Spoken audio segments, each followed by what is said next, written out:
Ce qui souvent attire mon attention, c'est quand une chose dure et qu'elle ne crée pas d'ennui, elle m'interroge tout de suite. Je me suis dit, mais qu'est-ce qui fait qu'on peut regarder une chose longtemps ?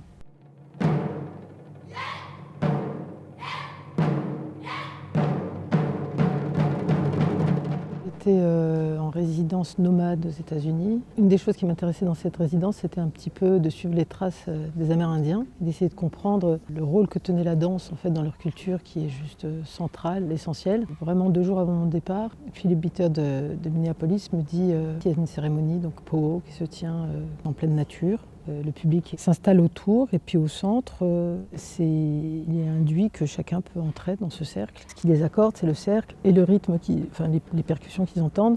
Je me rends compte en fait que j'ai beaucoup travaillé les cercles dans beaucoup de mes pièces et j'ai beaucoup travaillé le rythme dans d'autres pièces. Et en rentrant, je me suis dit, je vais tenter de connecter ces 2 notions qui me semblaient étrangères.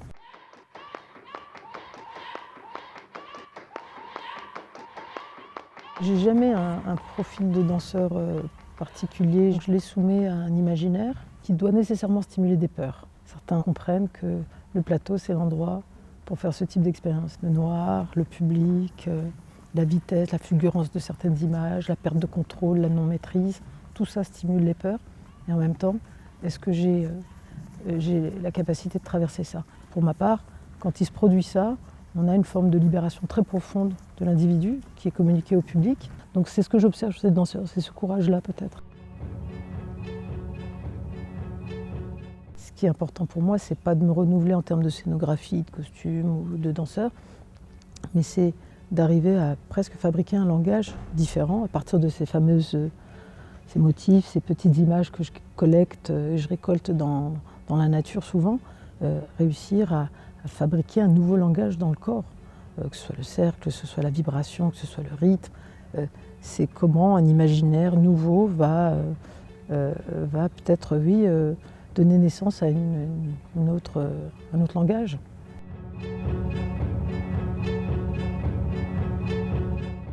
La MC 93 est effectivement aussi ma maison et j'avais grandement besoin d'une maison à ce stade-là de mon parcours.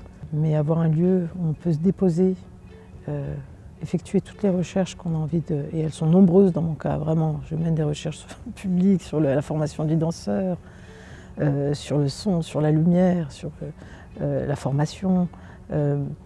Et en fait, pour ça, on a besoin d'un lieu, on a besoin de se déposer, on a besoin d'imaginer, de rêver. Et c'est vraiment une chance inouïe que j'ai avec Hortense de pouvoir rêver à des choses.